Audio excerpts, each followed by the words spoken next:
Hello everyone and welcome to Wellness Wednesday. Today I will present to you the opposite finger and toe flow that I've demonstrated while working on someone else, which is very simple and easy to do. And somebody was asking if you can practice it on yourself, and the answer of course is yes. So I'm going to explain it to you, and if you have the depth, it's in this textbook, the depth here. And it's on page 59, so it looks like this.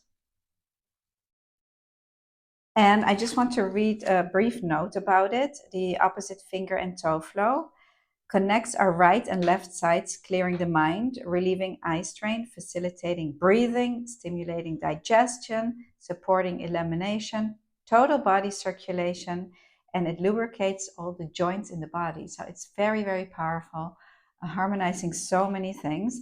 And I will talk you through it. We know that a lot of the energy pathways begin and end in the fingers and toes, so doubly powerful. So there is a relationship between the palm of the hand and the back of the opposite foot. So we will place the palm of our hand on the opposite back of the foot.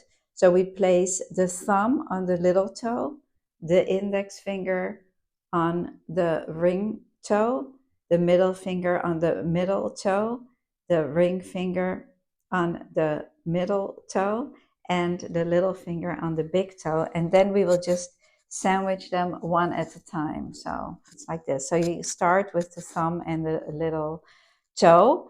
And so, for example, when you study the fingers and toes, you can see all the pathways that move through it.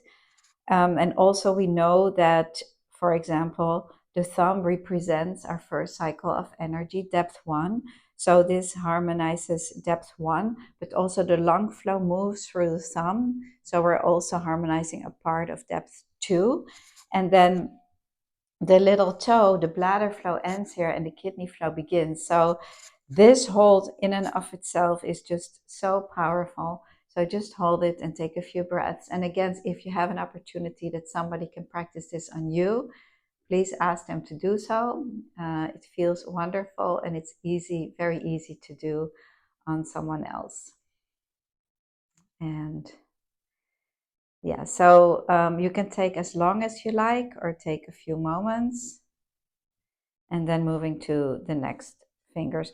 So also we know, or maybe you don't know, but I will share with you now, that the top of the fingers and toes represents our chest line, the middle part our waistline, and the bottom part the hip line. So you can hold the whole finger and toe, or you can go to where you feel the need is, to the top, to the middle, or the hip. So you can line it up however feels comfortable for you and whatever you feel is most effective for you, what you need the most. And then we will go to the middle finger and the middle toe. Take a few breaths here. So again, this flow is really good for all the bones in the body, for healing, lubricating the joints, and good for so many things. And then going to the next finger and toe. There. And then lastly, the little finger and the big toe. I'm just holding it like that. And I was just thinking that it would be nice if I can show it how we would do this on someone else. So Tanya. Okay, and we can study the fingers and toes from the core, from the depth. You can.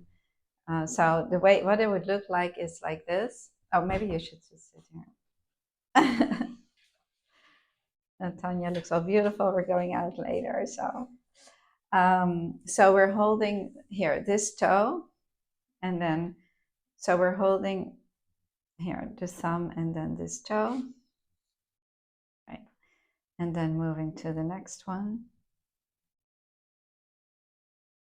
So you want a person to lie down, really, right? So it's comfortable and they're resting their body. And then the next one, the middle and the middle. And we have all these organ flows that move through it. So I often like to go really to the base of the toes. That's where, yeah, that's where there is some need. Let me just fold this there. So I practiced this on my father in the hospital, and it was really easy and dynamic to work on him. Then you go to the ring finger and the second toe. We also call it the eye toe. Still tender there, right? Yeah. So on somebody else, it's always easier to find the tenderness. Comfortable? Enough? Not really? A little Pilates session. Right, little, yeah. Okay, so usually you want the person to relax and lie down. And the big toe and the little finger. Okay, so very simple. You can just hold the whole thing. Thank you so much for the demonstration. And I just want to explain to you a little bit more about the fingers and toes, because when we hold, I'm just going to move through the toes, but when we hold the little toe with the thumb, the kidney and bladder flow, they move through the little toe. Then on the ring toe, we have the gallbladder flow and also the mediator flow. They move through the ring toe. And then here on the middle toe, we have the stomach flow that moves through here. And also, it's where the food we eat and the oxygen we breathe, where they mix at the middle toe. And then on the next toe, we have the stomach flow moves through there. The The gallbladder flow also moves through here, and also through the big toe. This is the eye toe. If you have eye projects, we can go into the second toe, digestive project. And then the big toe, the liver and the spleen flow begin on the big toe. And then we have safety energy location number 7 at the pad. So powerful and dynamic to harmonize the fingers and toes.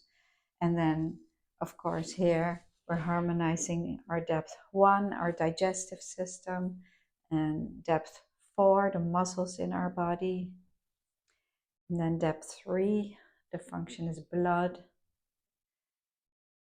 And depth 2, harmonizing the deeper skin. And here, the skeletal system and the heart and small intestine. So I definitely recommend the opposite finger and toe flow. So easy to practice and so powerful. Practice it on yourself, practice it on someone else.